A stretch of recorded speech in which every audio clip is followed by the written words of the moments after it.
A very healthy morning, all of you. I hope you all are taking good care of yourself. So, today, class 6, we are going to start again. We are going to continue this chapter, the chapter number 3 of civics. What is the name of this chapter? Tell me, beta. What is the name of this chapter? The name of this chapter is government. So before I am continue this class, I must say some important points. The first point is, beta, it is very important and very mandatory to watch full video. ये बहुत ज़रूरी है कि आप पूरी video देखें. Because of when I am taking the query, आप लोगों की बहुत सारी क्वेरीज ऐसी होती हैं जिनको मैंने वीडियो के एंड में आपको इंस्ट्रक्शंस दिए होते हैं. So it is very important कि आप पूरी वीडियो देखिए, तभी वहाँ पर नंबर ऑफ वॉचिंग पर्सन के नंबर्स बढ़ेंगे. So it is very important कि आप फुल वीडियो देखिए. If you did not understand the video, so you can watch it thrice 2 से 3 बार वीडियो देखिए, तब आपको प्रॉपर चीज़ें समझ आएंगी. If you have any query about a particular word, कोई ऐसा वर्ड है जो आपको नहीं समझ आ रहा, so you can use dictionary. If you don't have dictionary, so you can type on Google. आप उसको गूगल पे टाइप करके देखिए meaning of Hindi and as well as उसका दूसरा मीनिंग भी. Okay. And another thing, if you have any query about it past time, अगर आपको पास्ट टाइम में टीचर के समझाने में कुछ इश्यू है, सो you can type in YouTube. आप यूट्यूब पे भी टाइप करके पुरानी चीज़ों में जो डॉक्यूमेंट्रीज बनी हैं, वीडियोस बनी हैं, उससे भी पढ़ सकते हैं. So it will help you. And some problem is also there. बेटा, कुछ बच्चों को वीडियो को देखने में इश्यूज़ आ रहे थे. So they having particular problem, ma'am हमें वीडियो ब्लर हो जाती है, सो एंड सो. सो बेटा, you can watch this video and open your book. जब आप ये वीडियो देखते हैं, उससे पहले आप अपनी बुक अपने साथ रखेंगे, और पर्टिकुलर वर्ड्स देखने हैं तो आप बुक्स में देख सकते हैं. ठीक है.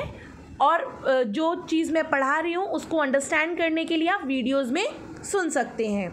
So let's start today's class. Okay, fine. Beta, in today's class, we are just studying about the page number 214, that is Universal Adult Franchisee. Tell me, beta, in many countries, people made rules as to who can vote and who cannot vote. Tell me, students, क्या you are the also citizen of India? आप भी तो citizen हो India के. सो क्या आप vote दे सकते हो? Tell me that. Tell me fast बेटा. No, you are not allowed. And another thing as you can say this कि it's not allowed to vote then view of all people and have not taken to who should form a government. So if a person, एक foreigner है जो कि London से India सिर्फ घूमने आया है, सो क्या he will give the vote? क्या वो वोट दे सकता है? Tell me. No, you are also not allowed to give a vote, and that foreigner or that tourist will also not allowed to give a vote. So basically beta, the person who are living in India, who are citizen of India, okay, and they have basically in a 18 years, यानी कि उसका 18 years का होना, it is very important. A country where every adult means the person who are 18 or above of 18, जो इंसान 18 का है या फिर 18 से बड़ा है, और minimum age is 18 and maximum जब तक कि वो पर्सन पास्ट नहीं होता, यानी कि मरता नहीं है, तब तक वो वोट दे सकता है. A country where every adult citizen has been granted the right to vote to set the following the principle of universal adult franchisee. Same as that beta, the person who are 18 or above of 18 and they are he or she will be the he or she is the citizen of India, they can be a right of vote. उसको vote देने का पूरा right है. This is called universal adult franchise. What is this is called? This is called principle of universal adult franchisee. इसी को universal adult franchisee कहते हैं. बेटा, I am just taught you in a both language, Hindi also as well as in English also. So when a query time, don't say this, ma'am please speak in Hindi, ma'am this and that. No beta, you are just studying in a English medium. So again I am just saying this. So in this India, every adult means a person who are 18 or above of 18 have citizen of India. मैंने क्या बताया? Minimum age of the right to vote that is 18. कम से कम आपकी as 18 होनी चाहिए और मैक्सिमम एज कुछ नहीं है. जब तक आप जिंदा हो, आपका वोटर आईडी कार्ड है, you are the citizen of India और a democratic country, so you have a right to vote. So in India beta, every adult citizen has right to vote. This is the best form of democracy. और ये best form है democracy की. Why? Tell me that beta, why is called a best form of democracy? Give me the answer. सोचिए. Because beta, here is a people give the vote of their choice of leader. India में या democratic country में basically peoples को, those who are the citizen of India या the citizen of a country, उनको पूरा right होता है कि वो अपने चूज़ किए हुए पर्सन को अपना लीडर बना सके. Got it? India has given equal rights to all its citizens. It has made law that there shall be discrimination. Discrimination means होता है बेटा भेदभाव. No discrimination. बेटा those who are living in India, यहाँ पर it is made a law, यहाँ पर law बनाया गया है कि डिस्क्रिमिनेशन यानी कि भेदभाव नहीं होगा against any person of their caste, race. Race means जाति, कास्ट उसकी नस्ल, रेस में कास्ट मीन्स जाति, रेस मीन्स नस्ल, और रिलीजन यानी कि धर्म के अकॉर्डिंग. नो रिच और powerful should be able to exploit the weak and the poor. And look बेटा, यहाँ पर Amitabh Bachchan is a big star as you know. जितनी वैल्यू अमिताभ बच्चन के वोट की है, सेम एज दैट एक रिक्शा पुलर पर्सन, उसके वोट की वैल्यू भी उतनी ही है. So in a country, in a democratic country, every person have a right to vote.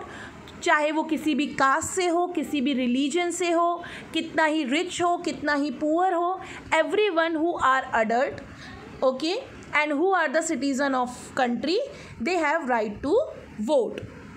So now the next paragraph is women's suffrage movement. Women's suffrage movement का means right to vote in a political election. Beta, I'll tell you that a very deep history about this, about of women. Many government in a Europe and America, they were calling themselves democratic country.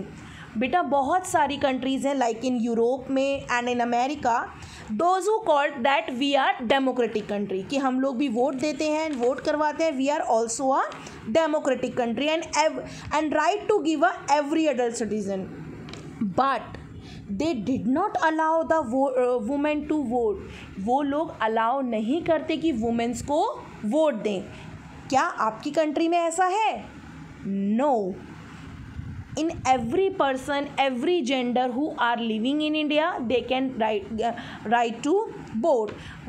But in some countries in Europe and some countries in America, they have called कि we are democratic country, but they did not allow the women to vote.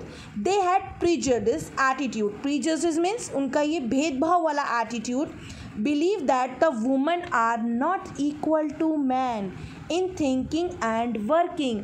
What they thought कि women and men have a different attitude, यानी कि ना तो औरतें आदमी की तरह काम कर सकती हैं, ना ही वो आदमियों की तरह सोच सकती हैं.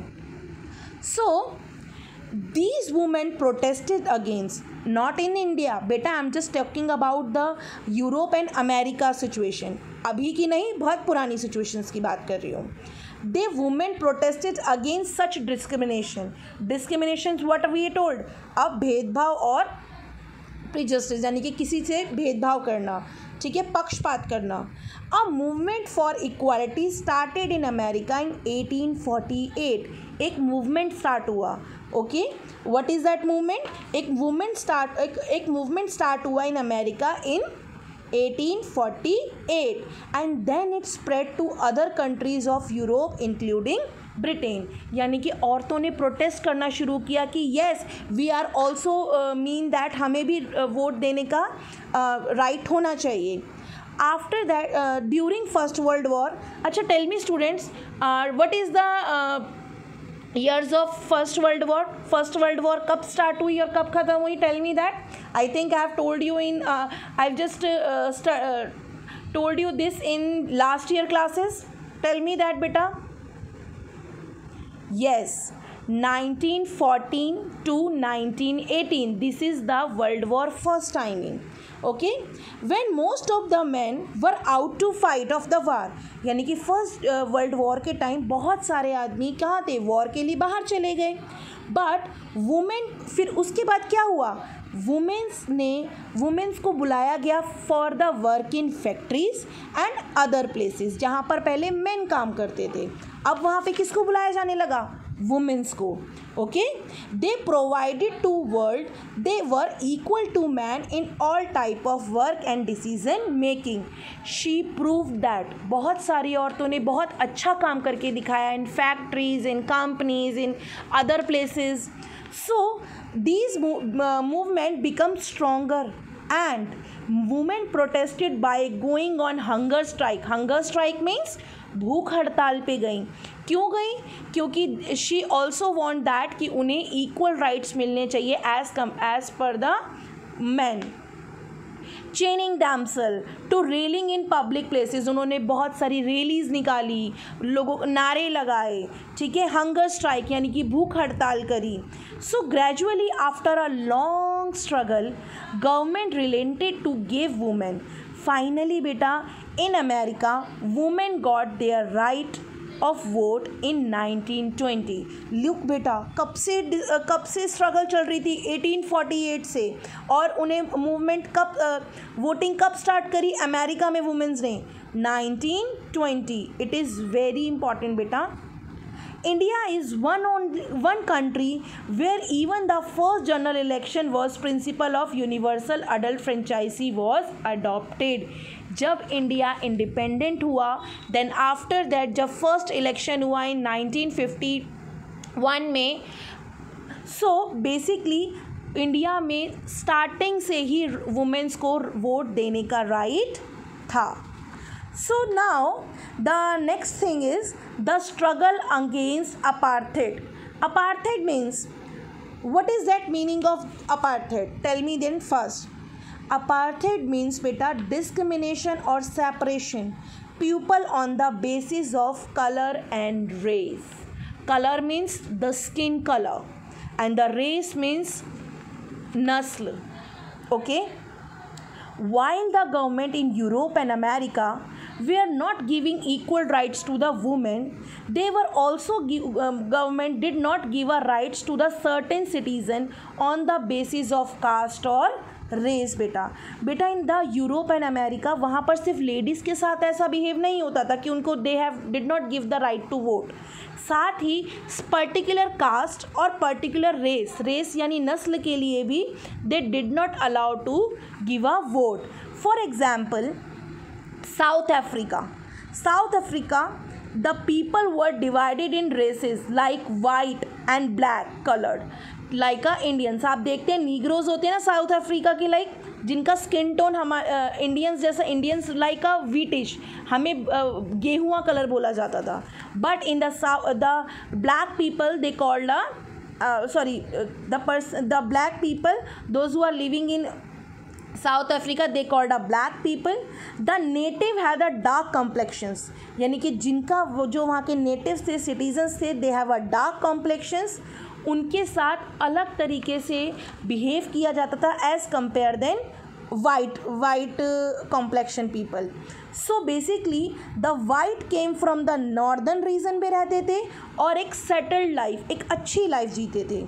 They had a money, they had brought huge areas, they become rich and powerful. They starting ruling over a local people. यानी कि अब वहाँ पर एक लाइफ ऐसी स्टार्ट हो गई बच्चे जहाँ पर ब्लैक पीपल्स के साथ they are doing very bad behaviour. Okay, but outside the person the white had a separate colonies, यानी कि जो वाइट अमेरिकन्स थे उनको एक सेपरेट कॉलोनीज दी गई and they did not allow to the other come to live here, यानी कि किसी भी ब्लैक अमेरिकन को वहाँ पर आना अलाउ नहीं था. Even they could not work there और स्लेव और सर्वेंट, यानी कि ना ही वो वहाँ पर काम मेड बनकर भी नहीं आ सकते थे.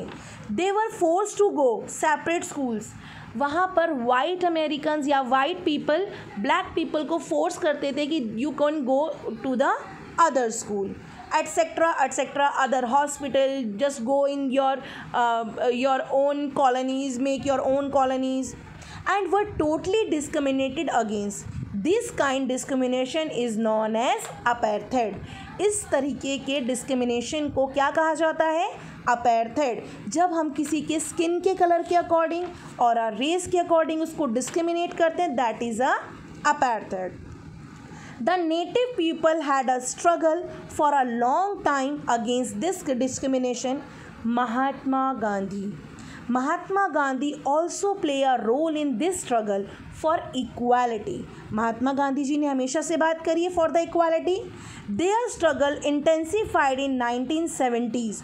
उन्होंने साउथ अफ्रीका में, as you know that ना, Gandhi ji was return from the south America, वो अपनी बैरिस्ट्री पूरी कर आए थे. सो जब उन्होंने वहाँ देखा कि people are not equal there, वहाँ पर बहुत गंदा बिहेव होता है अमेरिकन्स के साथ, इंडियंस के साथ, सॉरी ब्लैक अमेरिकन्स के साथ एंड इंडियंस के साथ. So they have also struggle for equality. 1970 से स्ट्रगल स्टार्ट हुआ एंड 1991 में the apartheid laws was abolished. In 1994, Nelson Mandela, who is this? Nelson Mandela won the election and became the president of South Africa. He is the first black American जो कि president बना. Okay? So now the chapter is finished, beta. It is very important to watch full video. Again I am saying, look in this picture. This is Mohandas Karamchand Gandhi in South Africa. अच्छा, listen students, beta, in exercise there the first question is, a government is in required to make laws, to maintain peace, to work for a welfare of all, and all of these. Beta, you can write all the four answers in your notebook. आपको 4 के 4 answers अपने notebook में लिखने हैं, 4 के 4 options लिखने हैं. Same as this. Next question, government provide relief during flood, earthquake, tsunami, all of these. So आपको all the answers you can write it. Got it? And you can also do the B part, C part and D part in your notebook. Again I am saying A part, B part, C part, D part in your notebook. Thank you so much student. E part हम next class में करेंगे. It means next week. Thank you so much.